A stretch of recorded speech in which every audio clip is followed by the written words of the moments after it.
हे फक्त दो दिन की चांदनी, हे बीजेपीचं आहे ना, 2 दिन की चांदनी। आज बघा देवेंद्र फडणवीस, एकनाथ शिंदे आणि अजितदादांमध्ये काही तालमेल नाहीये, एकमेकांना खेचतायत। देवेंद्र फडणवीस त्यांच्या पीए बनू देत नाहीयेत, ह्यांच्यामध्ये ह्यांची नावं नसतात, ह्यांना स्टेजवर बसायला जागा नसते। लवकरच ते तुटणार आहे, सगळी ती बिघाडी होणार आहे त्या आघाडीची।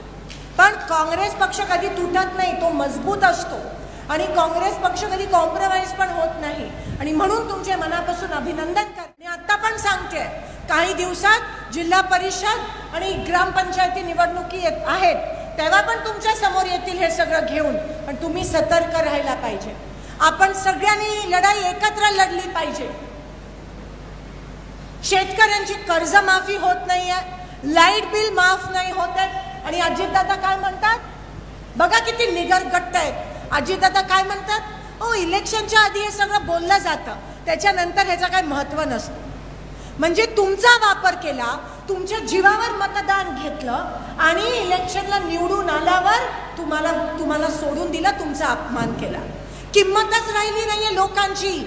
या अक्कलकोटमध्ये लोकसभेच्या इलेक्शनमध्ये आणि विधानसभेच्या इलेक्शनमध्ये साम दाम दंड वापरून तुम्हाला विकत घ्यायचा प्रयत्न केला, तुम्हाला विकत घ्याय। माणसांची किंमत राहिली नाहीये।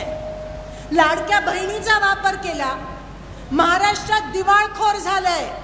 लाडक्या बहिणीला आम्हाला विरोध नाहीये, पण तुम्हाला नियोजन करायला काय झालं, लाडकी बहीण चालू करायची आणि संजय गांधी निराधारच्या पगारी बंद करायच्या। म्हणजे तिकडे एक विधवा बाई तिच्या आयुष्याच्या शेवटच्या संध्याकाळ जगतेय, तिचं तुम्ही तोंडातलं पाणी घास खेचून घेता आणि इकडे तुम्ही काँग्रेस पक्षाने या देशाला स्वातंत्र्य दिलं, काँग्रेस पक्ष या देशाच्या संविधानाच्या रक्षणासाठी लढला, काँग्रेस पक्षाने या देशाला मजबूत केलं।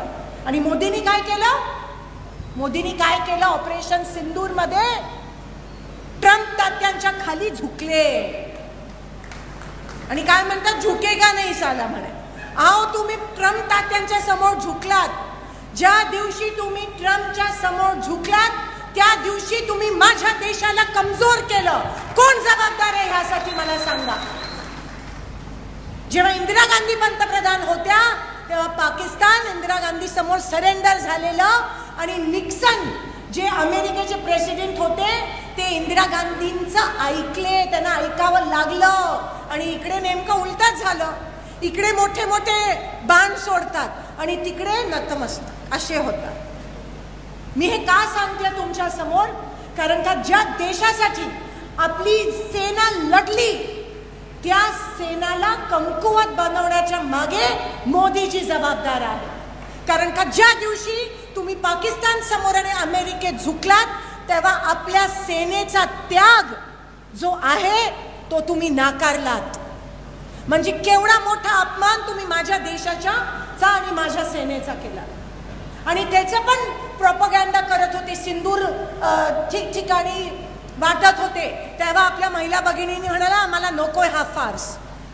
आणि आता पण सांगते, काही दिवसात जिल्हा परिषद आणि ग्रामपंचायती निवडणुकी आहेत, तेव्हा पण तुमच्या समोर येतील हे सगळं घेऊन, पण तुम्ही सतर्क राहायला पाहिजे।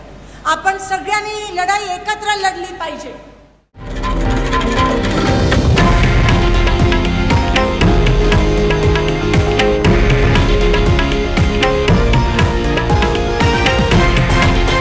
हे आहे देशातील नंबर 1 न्यूज नेटवर्क आणि आपण पाहत आहात TV9 मराठी, एकमेव।